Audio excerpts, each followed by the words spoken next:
Good morning, everybody. It's good to see y'all. Of course, we'll do announcements before next hour, but we've got a lot to be concerned with as far as illness and that kind of thing going around. And especially this morning, we want to remember Anna Jennings. She's in Baptist Children's. I think she is doing a little bit better. Mark sent me a text this morning and said she's getting a little more rest and she's starting to improve, but it's going to be a process. It's probably not going to be a quick recovery. So Richard said if you're praying for her, keep praying, and if you haven't been, start. So appreciate that. We'll leave the rest for the announcements and just wanted to bring that up. Wanted to thank Andy for filling in last week while Colleen and I were out of town. We hadn't started heading back at this point almost, but Andy did a great job filling in last week, and he almost got to the parable of the Good Samaritan, but and I talked to him Wednesday night about it, and I said, well, I think we're just going to jump ahead because he covered most of that, and I think he left off around verses 18, 19. I remember you talking about Jesus telling them, he watched Satan fall from heaven as lightning. At that very time, verse 21, he rejoiced greatly in the Holy Spirit, and he praised the Father. In verse 23, turning to his disciples, he said, "Blessed are the eyes which see the things that you see."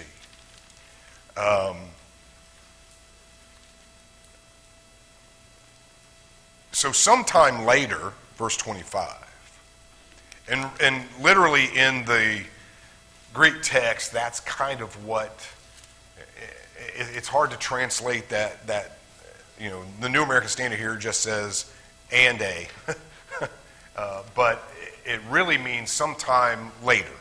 We don't know how much time passes, but obviously here in verse 25, Luke is moving ahead to another narrative. A lawyer, let's read the first 4 verses here. A lawyer stood up and put him to the test, saying, "Teacher, what shall I do to inherit eternal life?" And he said to him, "What is written in the law? How does it read to you?"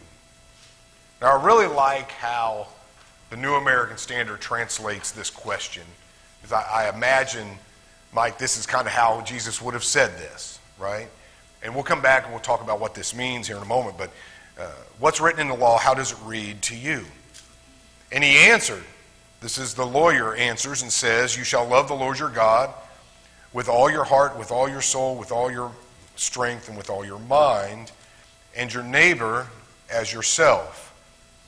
And Jesus said to him, "You have answered correctly. Do this, and you will live." All right, so what do we have here? Again, sometime later, and I think even, the NIV says on one occasion, a lawyer. Now, lawyer here just means one trained in the Mosaic law, in the Torah. Possibly a scribe, but someone, this would have been a teacher of the law. And if anybody had a question about the Torah law, they would have went to this or another gentleman like this for an answer to a Torah question. So it's interesting that he asks Jesus this question, and the word test here I think can be a little misleading. I've always heard it explained that he is tempting Jesus. Have you heard that? That he's putting Jesus on trial here. And I'm not sure that's really the meaning of test in this case. I really think what he just wants to know, Jesus he is a teacher of the law. And he's interested in, well, how would Jesus answer this question? If somebody came to me and asked me this question, I know how I would answer it. How would he answer it? And I think that's more of the sense of what's going on here. And to inherit here means to be qualified for. And eternal life, even in this was a common question among the Jews of first century, and probably prior to that, this question about salvation and eternal life, being with God when this life is over. This is something that this lawyer, again, would have answered on numerous occasions, and he wants to know how Jesus would answer this same question. And so Jesus, as he is apt to do, doesn't just answer the question. And I don't know about you, but sometimes I've done this before, and I get aggravated when people do it to me. But when you answer a question with a question, right? But that's what Jesus does. He looks at him and says, well, what is written in the law? You're a lawyer. Give me your interpretation. And that's what this idea of how does it read to you. Give us your interpretation. And again, Mike, I mentioned the dialogue in the show between Jesus and Nicodemus, and I knew we were going to be talking about this morning, and we were watching it the other night, and I remember him sitting there, and Nicodemus is the teacher of teachers, right? You talk about the lawyer. This is the guy you would go to. And he's sitting there, and Jesus at one point looks at him and goes, and you're a teacher of the law and you don't even understand? You can't answer these questions, and these things are hidden to you? Yeah, they were hidden. And there are things, absolutely, that were concealed in the Torah, in the Old Law, that are revealed to us in the New Testament. And that's kind of what's taking place here. The Torah was not... How do I say this? It wasn't until Jesus came and fulfilled the old law and the prophecies of the old law that the mystery could all be put together, right? And so as Jews would have been reading the old law and thinking about salvation and life with God, there's a lot of unanswered questions there that aren't answered until Jesus comes, right? And so he looks at him and says, well, okay, how would you answer the question? And he responds with Deuteronomy 6, and this is the Shema, Deuteronomy 6, Leviticus 19, this idea that God first, others second, right? This is love for God and love for others. And really in the Shema, so the New American Standard here says, you shall love the Lord your God with all your heart. Does anybody's translation say something other than with all your heart? It literally says from your heart. Not just with all your heart, but from. And then with goes with the other, with goes with the other three, right? So literally it says, you shall love the Lord your God from your whole heart and with your soul and with your strength and with your mind. Because love isn't, and he's going to get to this in a second, love isn't just something you say. It's not just, the answer here isn't just being able to recite the Shema. It's not just being able to say, well, you should love the Lord your God with all your... Because this is how the Jews would answer this question. And then they would go about their life thinking that they were justified because they knew what the law said. And what Jesus is saying is that love for God comes from where? Not from our words, but from our life, from our actions, and that comes from the heart, right? And your neighbor as yourself. Now, we'll come back to this again in a moment, in verse 29.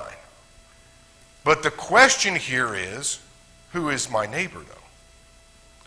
Who is my neighbor? And under Jewish law, a Jew's neighbor was who?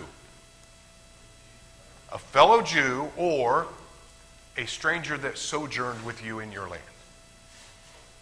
Who did it exclude? Well, yeah. All Gentiles and those dirty Samaritans. Okay? So far this lawyer has said what he should have said, and Jesus says, yes, that's exactly right. But what does this mean? And Jesus doesn't have to ask him what it means to love the Lord your God from your whole heart and with your mind, with your whole strength, with your whole body, with your whole soul. I mean, God, he doesn't have to ask him that, because the lawyer then is going to ask the question, well, who is my neighbor? And here's the key to this text.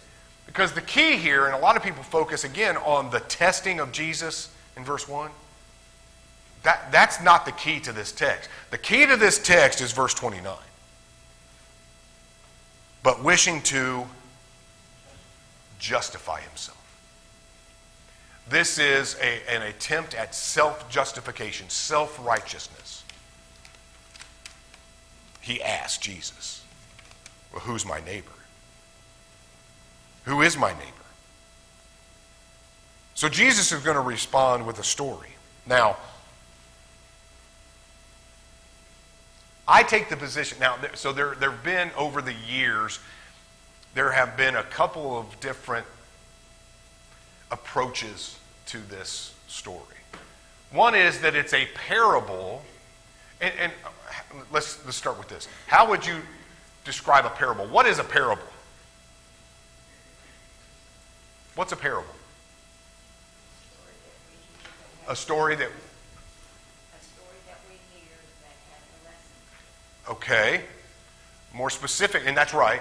More specific to that, I'll just add this. I'm sorry? There. Okay, I like that too. Okay, so when we put those things together, the Greek word means laying something beside something else. Parabolic. So you take this earthly story and it has a heavenly or a spiritual meaning to it, right? And you have to kind of discern. And so, and we'll get into this later, but Jesus, when he tells the kingdom parables, he'll say, the kingdom of heaven is like unto, right? And then, we talked several weeks ago about the sower. Right? A sower goes forth to sow seed, and maybe there was a sower off in the distance, and Jesus points to him and uses this illustration to make a spiritual point, right? I don't think that's what this is. But there have been those through history who have tried to see all of these parabolic, imagery in this text. My take, Andy, is this text just what it means. And I think this is a true story. I think this really happened. And if it didn't really happen the way it happened here, it did happen. All right, so let's talk about that.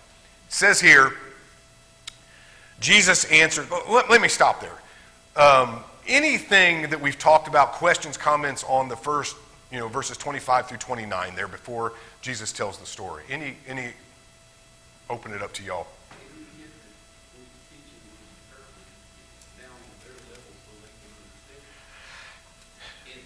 Yeah. If they want to hear, if they want to understand, it's available to them. And when it's not clear, they can ask questions, and Jesus will explain it to them, and he does on occasion, right? Because parables aren't always easy to discern. This is a pretty straightforward story, right? Yeah. Anybody else? Yeah. Absolutely. Are we ever guilty of the same thing? Do we ever look at others and try to justify ourselves by the actions of others? We've talked about, we use the phraseology, one sin is, my sin's not any better or worse than anybody else's sin. Sin is sin, right? And we all suffer from that same malady. And just because, and we categorize sin. And okay, so in the judicial world, in the physical world, I get that, murder isn't the same as stealing a pack of gum. You wouldn't punish both the same, right? But when it comes to sin, sin in God's eyes is still sin. Absolutely. And that's why in some of those lists, that's included, right? And it's hard for us sometimes to understand that when we read those lists. We think murderers and adulterers and homosexuals and liars and fearful and hateful. How often am I guilty of some of those other things? Well, at least I didn't. Well, so we have to be careful that we're not seeking self-justification, as he is, right? It's a human tendency, I'm sure. Anything else? Good discussion. All right, let's get into the story. So, verse 30, Jesus says, a man was going down to Jerusalem from Jerusalem to Jericho, and fell among robbers, and they stripped him and beat him, and went away, leaving him half dead. Now, this would have been a familiar story. This would not have been an unusual occasion. If memory serves me right, the descent from Jerusalem to Jericho, that road, the descent was about 3,300 feet or so. And the road wound through these valleys where there was rocks and caves and all these hiding places. And it was a very common place, even today, for bandits to hide and to attack people. Now, we're going to get to the inn in a moment. And there is an inn there today on this road that dates back, and I guess it's had several reiterations of the inn over the years, but it dates back almost to this time. And they say it's the inn that this guy went. We don't know. But there's a lot of truism in this story, a lot of reality in this story that Jesus is telling that makes it so much more than just a parable, right? This probably really happened. In Psalm 25, verse 4? Though I walk through the valley of the shadow of death. Guess what he's talking about? Guess what David's talking about in Psalm 25 when he says that? Everybody says, well, he's talking about passing this life into the next. No, he's not really. He's talking about walking this road. This road, there's a part of this road that the Jews referred to as the valley of the shadow of death. Because if you walked through here alone, unprotected, your life was in jeopardy. It was that common. So I'm always reminded when David says, though I walk through the valley of the shadow of death, he's on this Jericho road from Jerusalem. And the danger of it. And so this man fell among thieves, and it's interesting because in the original language, the Greek here, almost carries with it this idea that he fell in with them. Almost like he came across them and they started talking and they decided they were going to do something and then they turned on him. Now, I don't know if that's really what happened or not, but that's kind of the imagery that the language would suggest. But regardless, these other men attack him. They rob him, they strip him, they beat him, and went away, leaving him half dead. Verse 31. And by chance. Have you ever heard somebody say, well, nothing happens by chance. There are no coincidences. Jesus says here what? It just happened. Some things, and we always want to look for reason and purpose behind everything, good or bad, that happens in our lives. And sometimes things just happen. Sometimes things just happen. And by chance, this Levite comes by, or this priest comes by. He comes down that road, and when he saw him, what did he do? He went and passed by on the other side of the road. He went as far away from him as he could. Keep that in mind. He went as far away from this man that he saw as he could and kept on going. Now, why did he do that? I don't know. He's a priest. And remember, the Levites did not have a land promise, right? So they lived in villages around Jerusalem. And they would go to Jerusalem to serve there 2 weeks. Was it 2 weeks? Or 3? 2 weeks, I think. It was 2 weeks they would serve the temple. And then they would go back home. So maybe he's been gone 2 weeks and he's just in a hurry to get back home to his family. There was a large priest community that lived in Jericho. So maybe he's just trying to get home and he sees this guy and he's in a hurry and he just doesn't want to take the time to stop and help him. He wants to get home. Maybe he sees this guy, or maybe he's on his way to, and he doesn't want to be. What if he's dead? He just sees the guy laying over there. What if he's dead and the priest goes and touches him? Now he's unclean. Now he can't serve. And he can't go home into his house because he's unclean. So he's got to go through that whole process. Maybe he just doesn't want to be bothered with that. Or maybe he just doesn't have the compassion he should have. We don't know, but he passes by on the other side.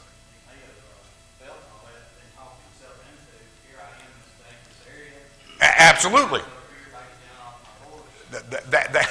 That's a great point, Clint. I mean, and I meant to bring that up. It may just be that he sees this guy and he starts looking around thinking, well, maybe they're still here. Maybe the bandits, whoever did that to him, is still here. I need to get going, right? And so we don't know, right?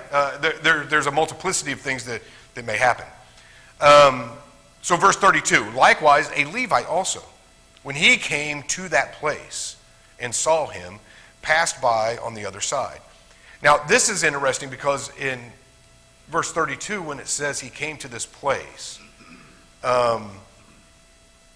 again, the original language would indicate that instead of seeing him and going as far around as he could, that he actually came over and checked on him. He came to where he was laying and looked down and then walked away and went and left. So we have a priest who serves God. Would the priest say that you should love the Lord your God? Would the priest know the Shema? Absolutely. What did the Levites do? Now, of course, the priests come from the Levitical tribe, right? But what did the Levites do? They served in the temple.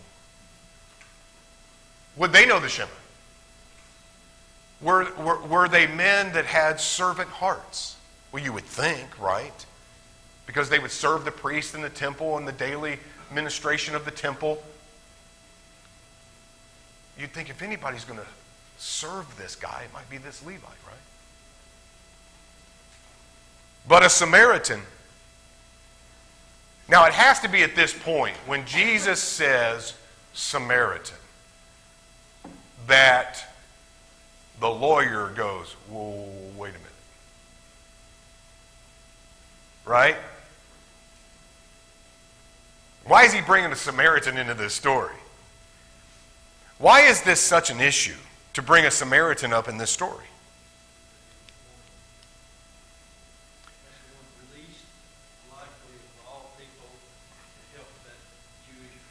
And why would that be the least likely to help that Jewish man? John John 4 verse 9 says that the Jews have no dealings with the Samaritans. They would have nothing to do with them. Now, remember that, because that's important. Because again, who do the Jews consider their neighbors? Other Jews and sojourners in the land, but not Gentiles and certainly not Samaritans. Who is my neighbor? Well, you got this man laying here dead, he needs help. Priest comes by, Levite comes by, and then this Samaritan comes by. And in normal circumstances, if the first man is a Jew, which we're assuming it is, it doesn't say that, it just says that there was a man that went from Jerusalem to Jericho, right? But we're assuming he's a Jew. If these two men passed each other on the road, what do you think they would do? They would probably go as far away from each other as they could and pass, right? I mean, they would have nothing to do with each other. I don't even think they would fight each other. I just think they would avoid each other, right? That's right. So if the Jews were going to Capernaum, they're going to the Sea of Galilee, right? Instead of going straight north into Samaria, they would go east, cross the Jordan River, go north, past it, and then come back. They would take the long way around just so they didn't set foot on Samaritan soil. So they would go as far away from each other as they could, right? But this Samaritan was on a journey. He came upon him, and when he saw him, and here's this part of the key, right? When he saw him, what did he feel? Compassion. What does it mean that he had compassion? He felt for him. Have you ever felt for somebody like that?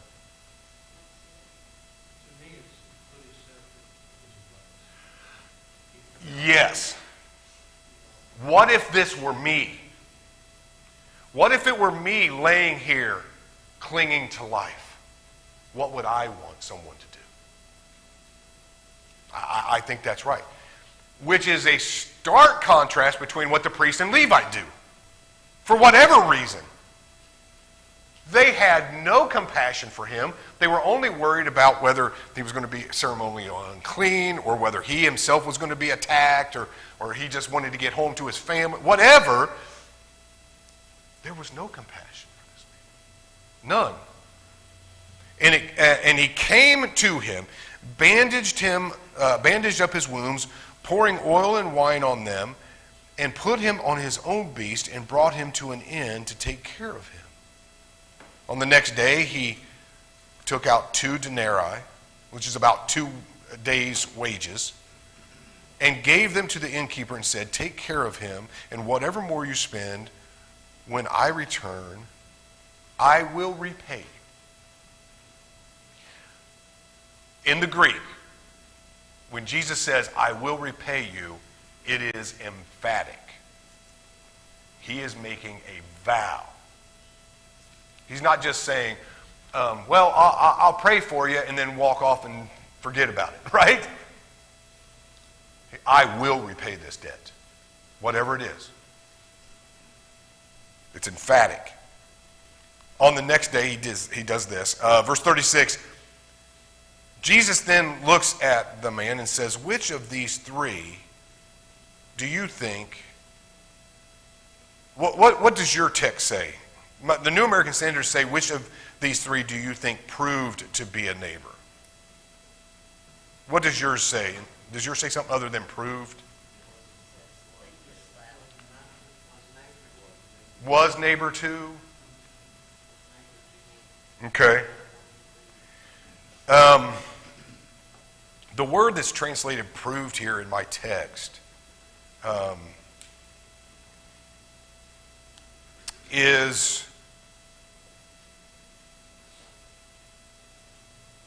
it carries with it this idea of who became his neighbor, or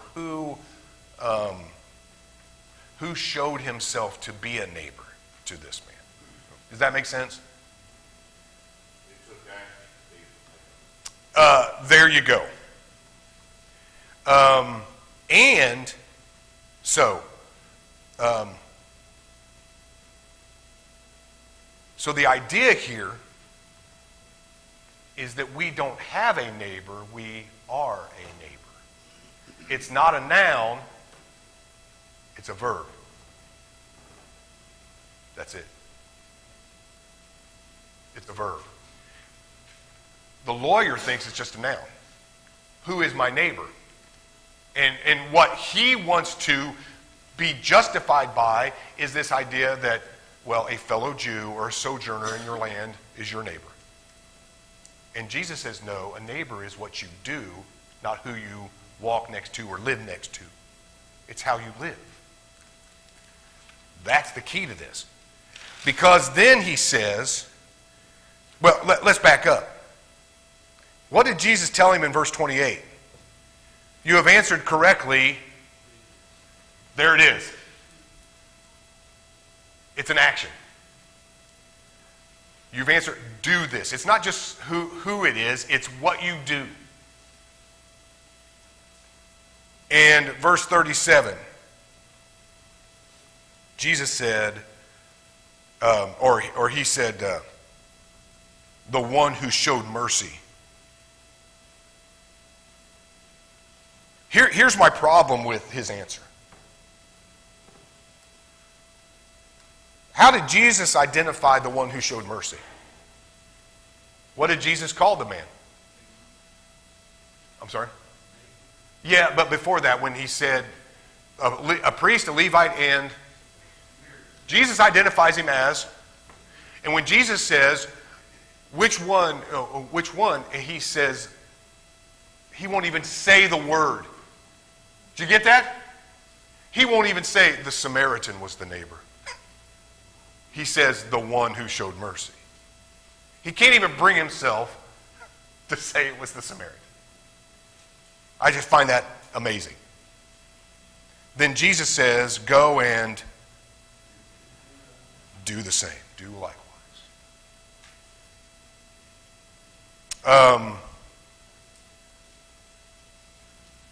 What does it mean then? We talked about it a little bit first hour, what it means to love God, right?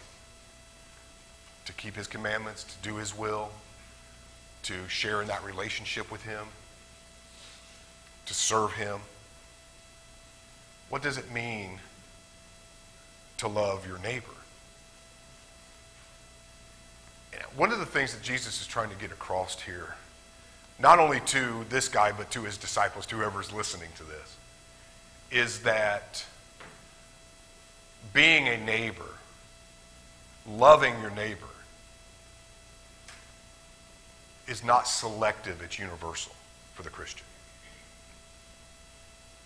It's applied to whoever and wherever and whatever situation, place, person we find ourselves with. Right? Any thoughts or comments or questions about what he says here?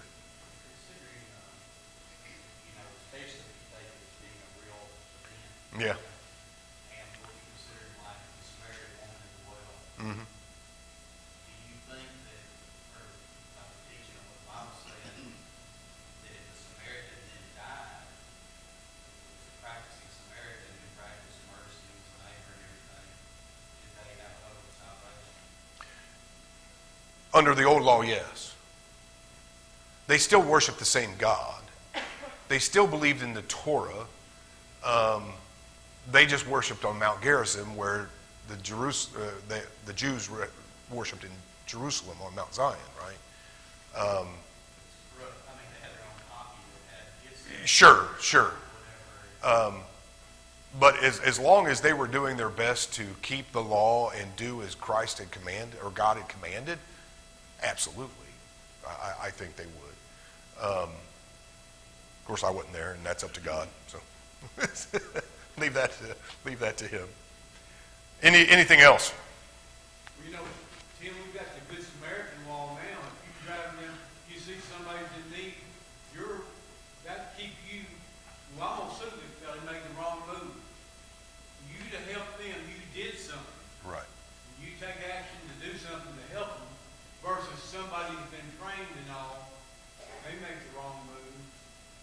Well, when one keep people from stopping, well, I'm not going to stop there. We'll let the next fellow do it. Right. The guy may have a gun, or have a knife, or I may get hit out here on the side of the road. And maybe that's what these first two were thinking. Who knows, right? Well, like you said, it didn't mention the Samaritan. Right. Well, because maybe it didn't mention the Samaritan because it really didn't matter. He did something. One person did something to somebody else. Well, yeah. I see what you mean there. Yeah, I read an article recently that said that, and I forget who wrote it, but it was something along the lines of, I wish we would stop using the word Good Samaritan because of those laws and stuff. We ought to be compassionate and kind and loving regardless of who or what it is and how it affects us. And I understand there's danger sometimes in doing that. Well, okay. So what if somebody is in trouble and I go to help them and that costs me my life? Okay. I'd rather try to help. Or we should, right? Strikes me like when he was talking about you an example of murder. Now, I picture in my mind like this room is full of people. It's almost like when he was asking Jesus a question, he was saying, how can I draw a circle in this room that keeps just a minimum in Right. of the people that are my neighbor? And Jesus then asks this question and says, the Samaritan's attitude was, how far can I push it out to include everybody? Right. By reaching out, by trying to do Yeah. So, and I hate to keep bringing this up, but just fresh on my mind, the show, when Jesus calls Matthew, what's Peter? I don't know if any of you have watched The Chosen. What's Peter's reaction when Jesus calls Matthew? What are you doing? You're going to call this guy? Well, he is a traitor. He's a tax collector, and you're calling him to come and follow us and be with us? Peter wanted to exclude him, right? But Jesus called even the publicans and sinners. He didn't draw that circle and say these people can stay in, these people can't, right? So, anything else on that, and then we'll finish the chapter this morning.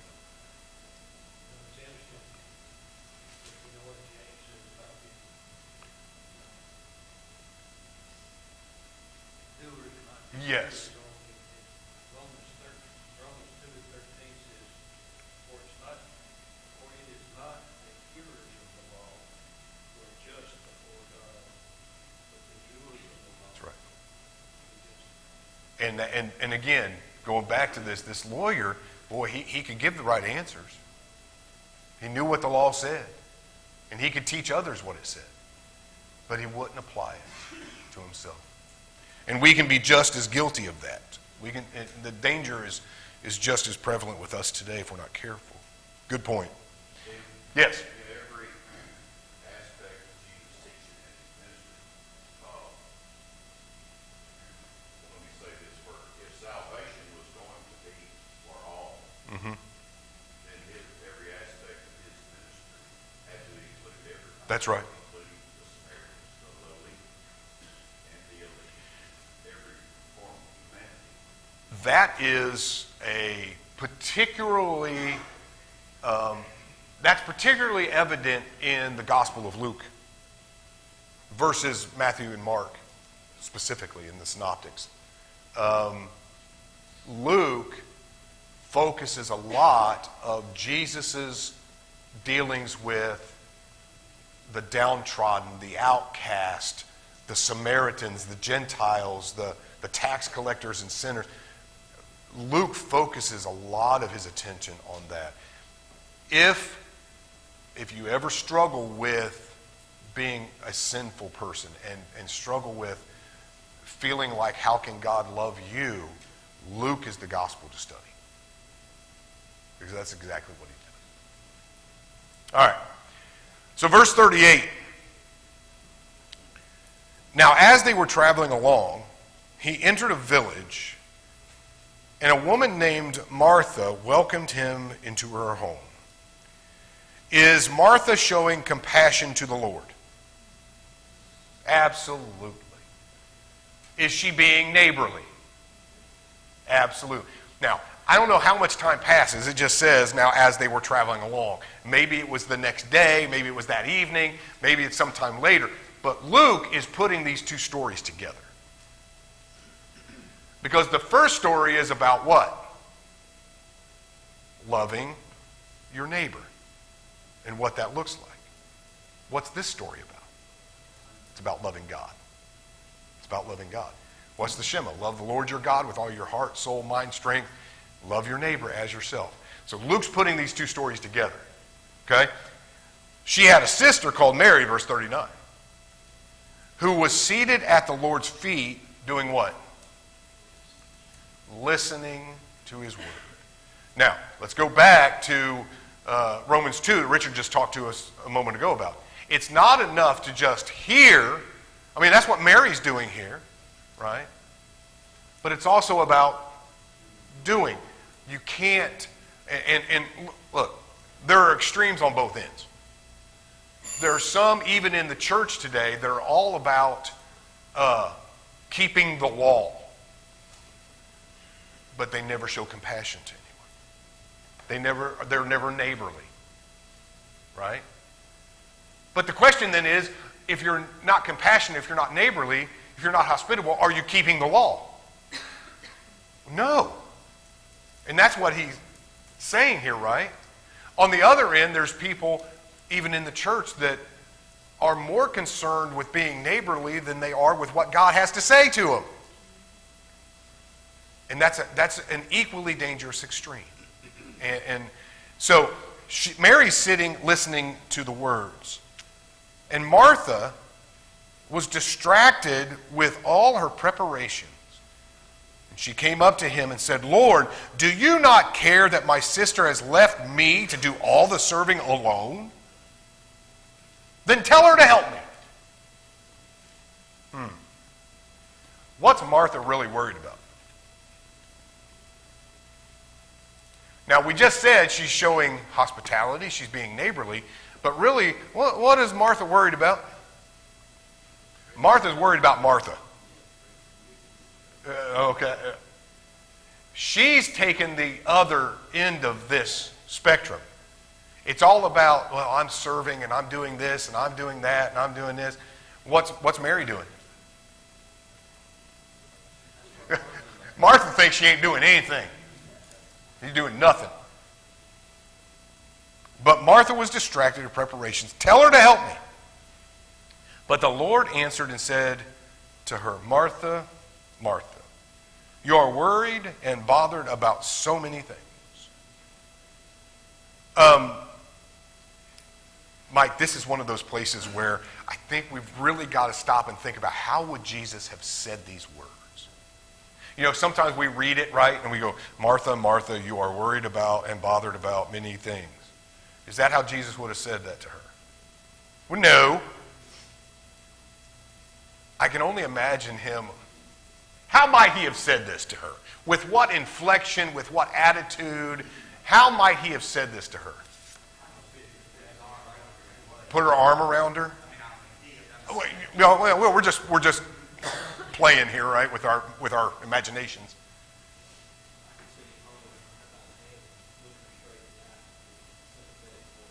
Okay. And I think that's similar to what Clint's saying. Would he have said it maybe with some disappointment? Martha, Martha. Why are you so worried, Martha? So maybe there's a mix of that, of sympathy and disappointment. And now, I don't think he would have scolded her. I don't think, Martha, Martha. I don't think that's what he did. Marcia, Marcia, Marcia. Who said that? Was that Paul said that? Yeah. Martha, Martha. You're worried and bothered about so many things. But only one thing is necessary. For Mary has chosen the good part, which shall not be taken away from her. What did Jesus say about his words? They would last forever. What is she doing? She's listening to his words. They will never be taken from her. Service comes and goes. You know, look, we're all going to have Thanksgiving dinner Thursday or whatever, right? And then next week we'll go back to our lives, and that's right. That's right. And I think the idea is that, and some translations may say the better part. It's not that what Martha was doing was wrong, but there's something better. There's something better, and that is listening to God. So you got to have both ends of that commandment. You got to love the Lord your God from your whole heart and with your whole being, but you also have to put that to work in your life in showing compassion and neighborliness. Did I just make up a word?